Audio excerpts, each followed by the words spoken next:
All right, folks, gather round because today we are talking about the one part of your HVAC system that nobody thinks about until it floods their closet, ruins their ceiling, or shuts their whole unit down in the middle of July. I'm talking about your condensation line. Your condensate drain. Some of y'all call it the drip line. Whatever you call it, if you don't know how it works, you are one clogged tube away from a $5,000 surprise. So stick with me. By the end of this video, you're going to understand this system better than half the guys running service trucks out there. Let's get into it. Now, here's something that trips people up right out the gate. Your air conditioner isn't just blowing cold air, it's actually pulling moisture out of the air in your house. That's called dehumidification. And it happens at your evaporator coil. That's the coil sitting up inside your air handler, usually up in the attic or down in a closet or basement. Warm, humid air from your house passes over that cold coil.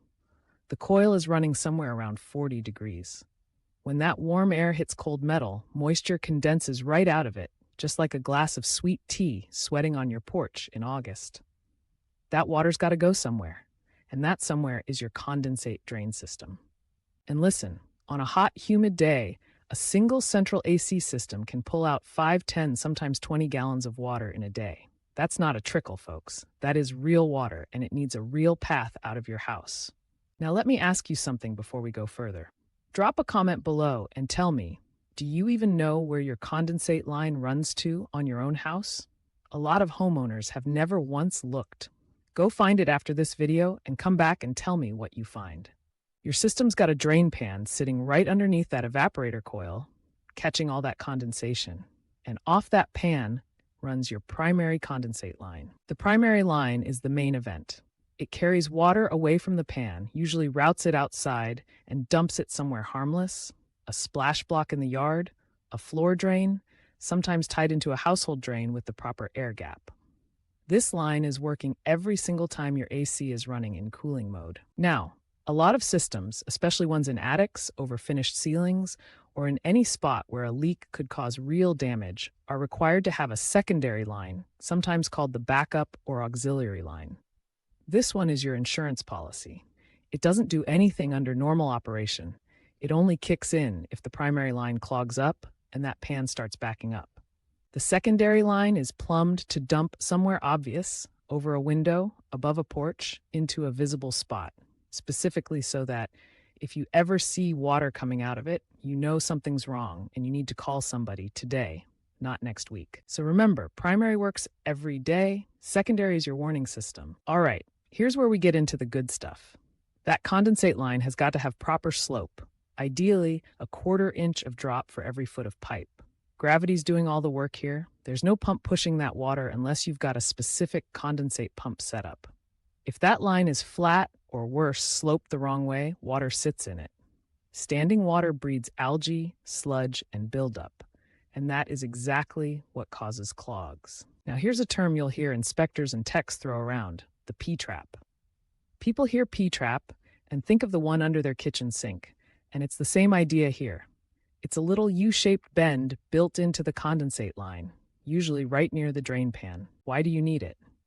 2 reasons. First, it holds a small amount of water that acts as a seal that stops air from getting pulled backward through the line, which can actually affect how well your system drains. Second, on some systems, it protects against sewer gas or odors coming back up through the line if it ties into a household drain. If your line doesn't have enough slope to drain properly on its own, or if the manufacturer calls for one, that trap becomes even more important, and it needs a cleanout cap right at the top of it, or right at the highest accessible point of the line. That cap is not decoration. That cap is your access point. Pop it off and you can get straight down into that line for cleaning without cutting into any pipe. If your system doesn't have an accessible cap, y'all, get one installed. It'll save you a service call down the road, guaranteed. Here's your homework, and I want you writing this down. Every 6 months, minimum, I like spring and fall, right before cooling season and right after, you're going to pop that cap and pour a cup of plain white vinegar down that line. Why vinegar? It's acidic enough to break down algae, mold, and that biological slime that builds up inside the pipe. but it's not going to corrode your line or your coil like bleach can. Pour it in slow, let it sit for 20-30 minutes, and let it work its way down through that trap and out the line. Some folks like to follow it with a little warm water to flush things through. Now, if you want to get serious about it, you can also get yourself a small wet-dry shop vac and hook it right up to the end of the drain line outside. Run it for a minute and pull any clog straight out backward. That, combined with the vinegar flush twice a year, that is cheap insurance against one of the most common AC failures in America. Because here's the thing, most of the emergency AC calls in the middle of summer aren't refrigerant problems. They're not compressor problems. They're a clogged condensate line that tripped a safety switch and shut the whole system down. Which brings me to my next point. Your home may, and I say may because not every system has one, though it should, have what's called a float switch, sometimes called a condensate safety switch. Think of it like the little float in your toilet tank, just doing the opposite job. This switch sits in the drain pan or inline in the primary drain line, and it's watching the water level. The second that water starts backing up because of a clog, that float rises, trips the switch, and it shuts your entire AC system down. Now, I know what you're thinking. Great, my AC just quit on the hottest day of the year. Thanks a lot.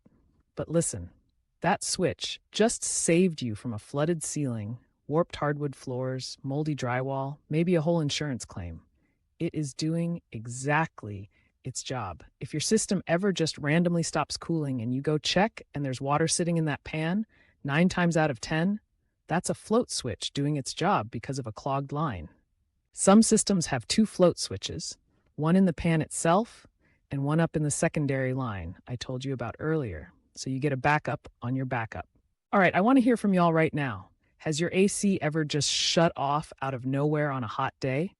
Scroll down and tell me what happened, and tell me whether you ever figured out it was the condensate line.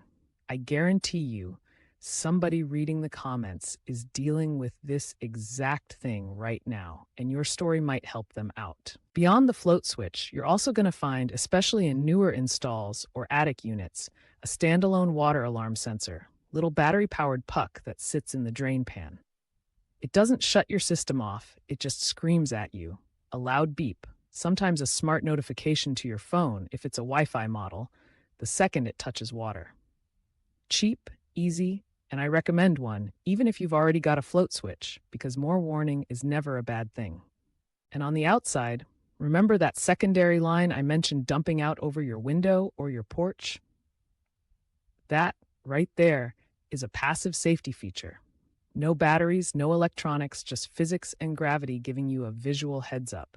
If you ever walk outside and see water dripping from that pipe above your window, that's your system telling you the primary line's clogged and the pan's filling up.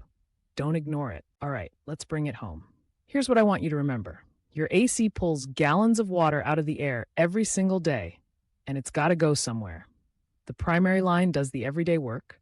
The secondary line is your backup warning system. Proper slope keeps that water moving. No slope, no flow, and you get buildup. A P-trap with a cap gives you a clean access point and keeps that system sealed properly. Pour a cup of vinegar down that line every 6 months, spring and fall, non-negotiable. Float switches shut your system down before a clog turns into a flood. Water alarms and secondary drain lines give you a heads up before things get bad. You take 15 minutes twice a year to maintain this system, and you will save yourself thousands of dollars and a whole lot of headache down the road. This is the stuff nobody talks about until it's too late, and that's exactly why we're talking about it right now. Now, before you go, I want you to do 3 things for me. First, drop a comment and tell me about your condensate line, whether you've got a float switch, a water alarm, or a story about a clog that caught you off guard. Second, if you learned something today, hit that subscribe button because we've got a whole lot more of these home maintenance secrets coming your way. And third, go check that cap on your line this week. Don't wait. All right, folks, that's it for today. Get out there, check that condensate line, and I'll see you on the next one.